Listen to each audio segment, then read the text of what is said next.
Good evening. After a two-day manhunt, 2 sleepless nights, law enforcement have apprehended Vance Boelter. That's 48 hours that law enforcement involved in a complex and dangerous manhunt. Spent Father's Day away from their families to deliver justice for Melissa and Mark Hortman and their children who spent this Father's Day alone. To the law enforcement who stand here and the hundreds who are involved in this, the state of Minnesota owes you a deep debt of gratitude. Thank you. You ran towards the danger and you served the state of Minnesota. This is a great example of coordination and collaboration. Multiple agencies, federal, state, and local, coordinating together in a way to protect the public and close this hunt around. Multiple agencies were there as FBI laid hands on it and Minnesota State Patrol put the handcuffs on. One man's unthinkable actions have altered the state of Minnesota. Melissa Hortman was the core of who our values were. She had a hand in so many things that happened. The building that we stand in, she helped usher through so that we could respond from the State Emergency Operations Center with the professionalism and giving the tools necessary to law enforcement to do their job. To Melissa and Mark's family, I cannot fathom your pain and the grief that you're going through. We'll take solace in the memory and the work that Melissa did, and you can rest assured that we will put every ounce of effort that the state of Minnesota has to make sure that justice is served and the individual responsible for this serves the time for the unspeakable act. State grieves with you. To John and Yvette Hoffman, the latest news is Senator Hoffman came out of his final surgery and is moving towards that, towards recovery. Yvette is healing. And I think when the story comes out, and I'd like to say on behalf of the state of Minnesota, the heroic actions by the Hoffman family and their daughter Hope saved countless lives, and we are grateful. Bureau of Criminal Apprehension will continue to investigate. We will keep you informed. We'll spare no expense and no work to make sure that that happens. A moment in this country where we watched violence erupt. This cannot be the norm. It cannot be the way that we deal with our political differences.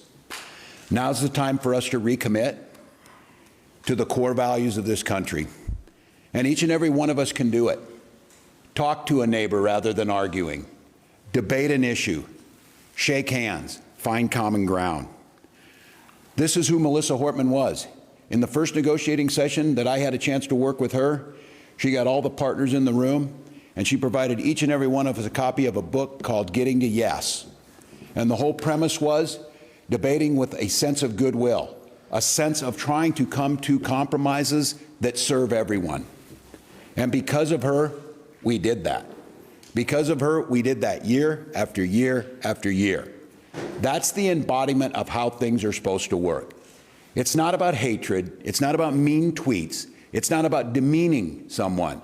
It's leading with grace and compassion and vision and compromise and decency. That was taken from us in Minnesota with the murder of Speaker Hortman. So for each and every one of us to truly honor, and we will continue to honor that spirit, but we will need to do it in just more than actions in a memorial.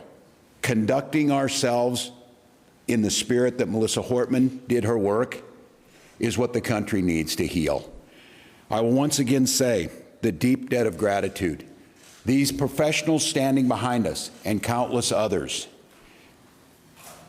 This was, you'll hear from them, incredibly complex. And to take this suspect in with no life of life or injuries to civilian population and to bring him in alive so he can serve justice, which he will do in Minnesota, is an incredible thing that we are grateful for. With that, I'm going to turn it over to the professionals, starting with Commissioner of Public Safety for the state of Minnesota, Bob Jacobson. Thank you.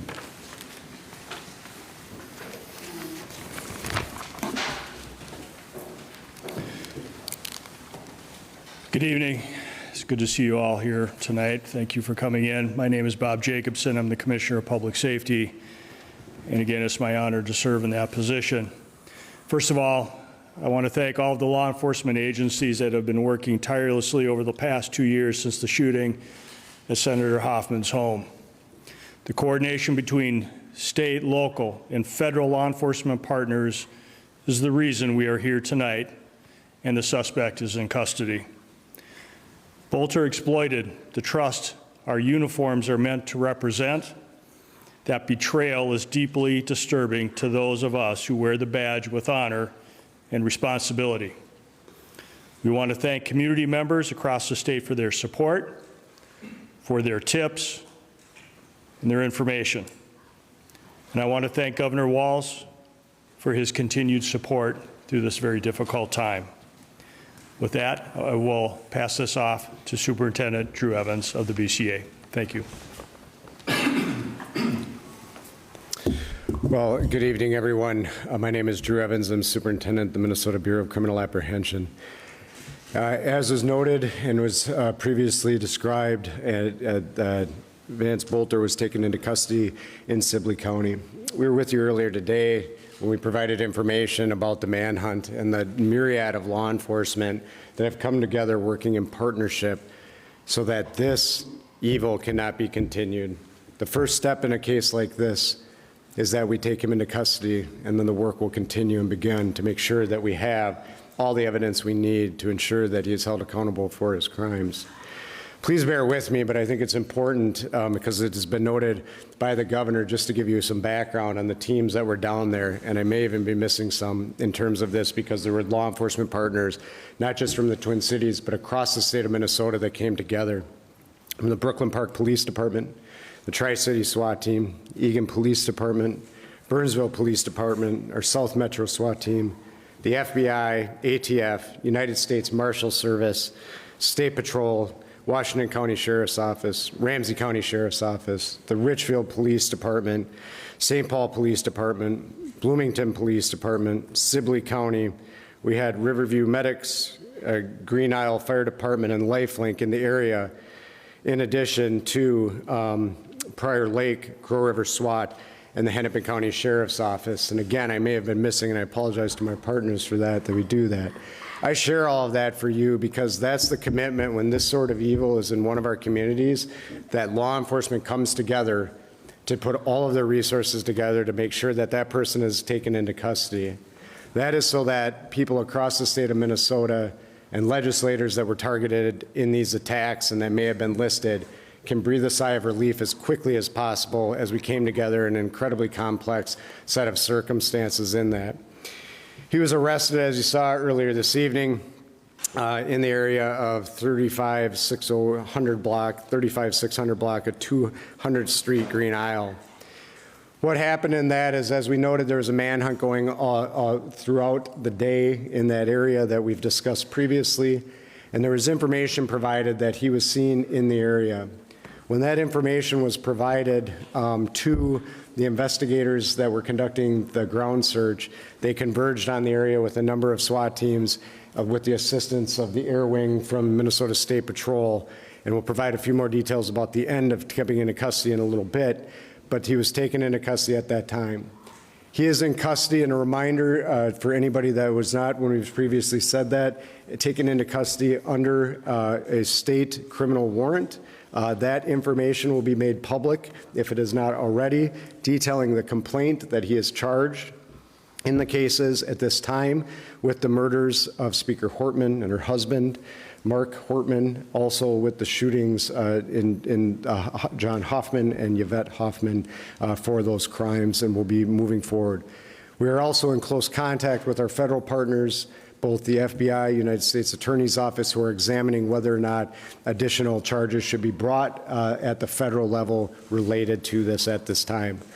There is a lot of investigation that continues, and I'm going to turn it over to Chief Bruley to provide some comments on this and the work. I just want to tell, certainly for the communities of Champlin, city of Brooklyn Park, you both have incredibly professional police departments that work day in, day out and tirelessly in this situation to bring justice and work towards that, not only for the families and the loved ones and the community that are impacted, but for the entire state of Minnesota. And our teams are incredibly proud to work alongside them and all the law enforcement partners. And so with that, I will turn it over to Chief Bruley for some comments on this, and the work will continue in partnership with them and others moving forward. Chief. Good evening. I'm Police Chief Mark Bruley, Brooklyn Park Police Department. Just a few comments. One, I'm very proud to tell you that we took the suspect into custody who is responsible for this. That was within 43 hours of the incident. There's no question that this is the largest manhunt in the state's history. Just down at the scene where he was taken into custody, there was 20 different SWAT teams over an extremely large area hunting this individual down to take him into custody. I believe that the state of Minnesota and certainly the city of Brooklyn Park should be extremely proud of the police officers within the city of Brooklyn Park, but the partnerships that we had are unprecedented between the federal agents, the county, the locals, and others around. It is absolutely an incredible task what went on. Essentially, the Brooklyn Park Police Department was turned over into an operations center, and that's all that hundreds of detectives worked on tirelessly for 43 hours. So while this has come to some conclusion where we've made an arrest, there is a ton of work that needs to be done. So I encourage community members, if there's evidence, information, or other things, please continue to feed that information to the Brooklyn Park Police Department so that we can fully investigate this and present a complete case to both the federal jurisdiction and the Hennepin County Attorney's Office. With that, I'll turn it over to the State Patrol. Good evening, everyone. My name is Jeremy Geiger. I'm the Lieutenant Colonel with the Minnesota State Patrol, the Assistant Chief. The Minnesota State Patrol, along with countless other partners, were responsible for this arrest. The collaborative effort, I cannot stress enough how outstanding that was, helped ensure the suspect's arrest did not result in the injury of any law enforcement that was down there and in the area. We had special response teams on the scene near 200 streets in Sibley County. Several partner law enforcement SWAT teams positioned to form a perimeter at that point in time. The State Patrol also provided the air support that was talked about earlier today. The suspect crawled to law enforcement teams and was placed under arrest at that point in time. There was no use of force by any member of law enforcement that was out there, and the suspect was taken into custody without any use of force. Thank you. With that, we will open it up for a few questions. Reminder, please introduce yourself, your media organization. If you have a question for one of the specific individuals, please feel free to point that out as well. My name is Vance Boelter with WCCO News. Can I ask anyone up here who can speak to it, did the suspect make any key mistakes that you feel like has led to his medical capture? You know, the question is were there any key mistakes? We certainly, at this point, there's a lot of information we can't share right now. In this, what I will tell you is there are some incredibly dedicated law enforcement personnel, criminal intelligence analysts that were out working day in, day out, working together. And what I will tell you is that the public certainly is always of his assistance to us in law enforcement, and incredibly diligent people in the area that provided us the assistance that we needed to get our teams that were already down there that last piece over. But they were certainly in the area and working diligently together on that. Drew, we're in Pair 11. Do you have any indication that anyone helped him? The question is any indication anybody helped him? We continue to look into that. I don't have anything beyond what we shared earlier today. This investigation, as Chief Bruley noted, will be continuing to expand at this point in time to make sure that we continue to look at all angles of this. And everybody did help him. We will certainly hold them accountable for doing that in this process. Drew, Adrian Broadus from NBC News. Can you tell us how the Hoffmans helped save lives, and what did the suspect say when he was taken into custody? The question was how the Hoffmans helped save lives, and what did he say? I don't have the specific. And then what did he say when he was taken into custody? I don't have the specifics on what he said when he was taken into custody. You know, we're incredibly grateful that the Hoffmans are still here with us at this point in time, and that they will be hopefully on a continued path to recovery, and that they will provide us the information. We've been able to talk to them today, and they will be providing key information to us as part of this investigation moving forward. Sir, can I ask from CBS News, did the suspect have a phone with him when he was caught? Was he tracked in any way? At the end, the question was, did he have a phone with him? I don't have the specifics on everything that was with him when he was arrested at this time. I will say he was armed, and that he came when he was taken into custody, but we'll be sifting through all of that information from there. Superintendent Evans. What's that? I can't on the weapons at this time. Superintendent Evans, So, and back, please. Paul Bloom, Fox 9. Just kind of elaborating on sort of the Hoffman question. To me, the encounter at that Speaker Hortman's house with, I believe, was Brooklyn Park Police, the gunfire there, the fact that he then had to abandon that vehicle with several weapons. We've now seen the unsealed criminal complaint. How significant was that in preventing any further tragedy and ending it with him on the ground in Sibley County a couple hours ago? the question is, again, expanding on the Hoffmans and providing addition. What I'll tell you, Chief Bruley mentioned this yesterday, and his police officers going to check proactively on Speaker Hortman's home at that time.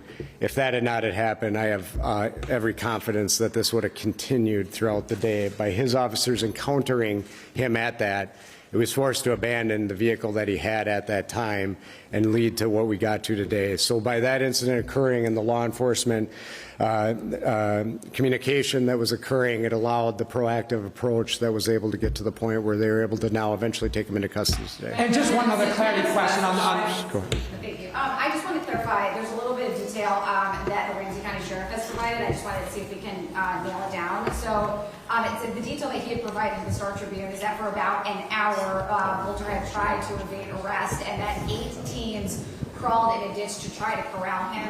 I don't know if we have that level of detail, but additionally, because you were able to take him into custody without incident, what did your law enforcement officers say to him to warn him out and have him taken peaceably?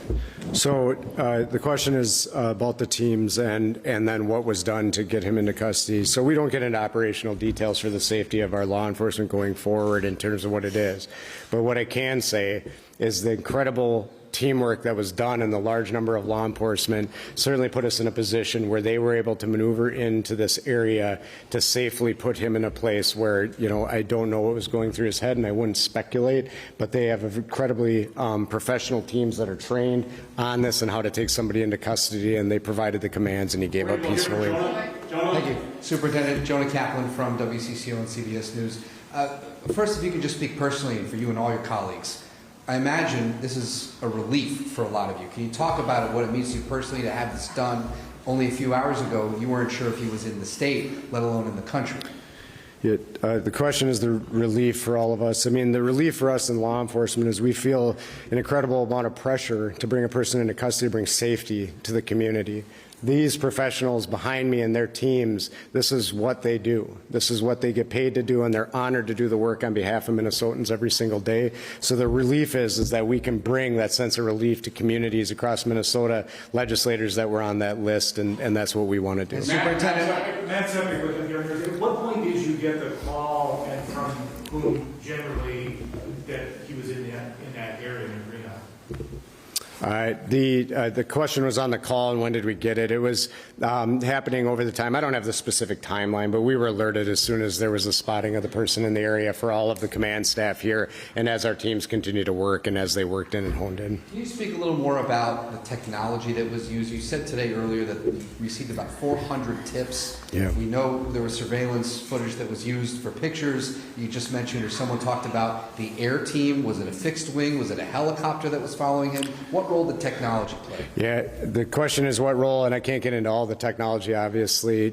Just some of it is that we don't share the information to make sure that we protect it so it's utilized going forward. However, I will say that both UAVs throughout the day are incredibly important to our teams, unmanned aerial vehicles that we use, that there were numerous ones out there providing that, and then our helicopter in this situation provides an incredibly important bird's eye view that also allows us special views to be able to see individuals such as infrared and others that we utilize on a regular basis. So technology in cases like this are incredible tools to be able to supplement the great hard work of all the people that were on the ground every day. Let's go here first. Where's he being held?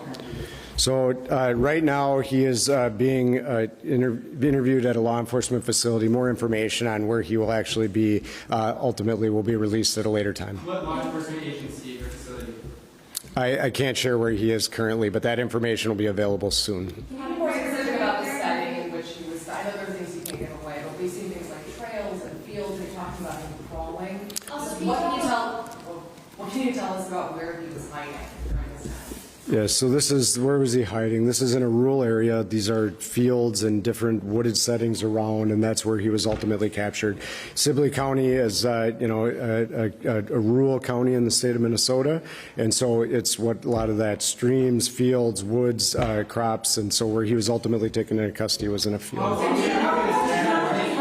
the infrared technology help find him, identify him from here? I don't. The commissioner had mentioned some of that earlier. I wonder if that's something that helped. Yes, absolutely. It assisted previously, and they were out there. The helicopter was out there before the sun went down. But after that happened, yes, that technology did come into play.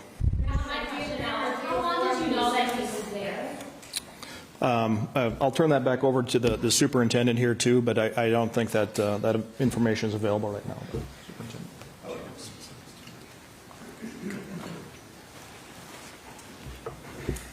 Mark Bruley, Police Chief, Brooklyn Park. The question is how long did we know that he was there? A vehicle that we believe that he was in was spotted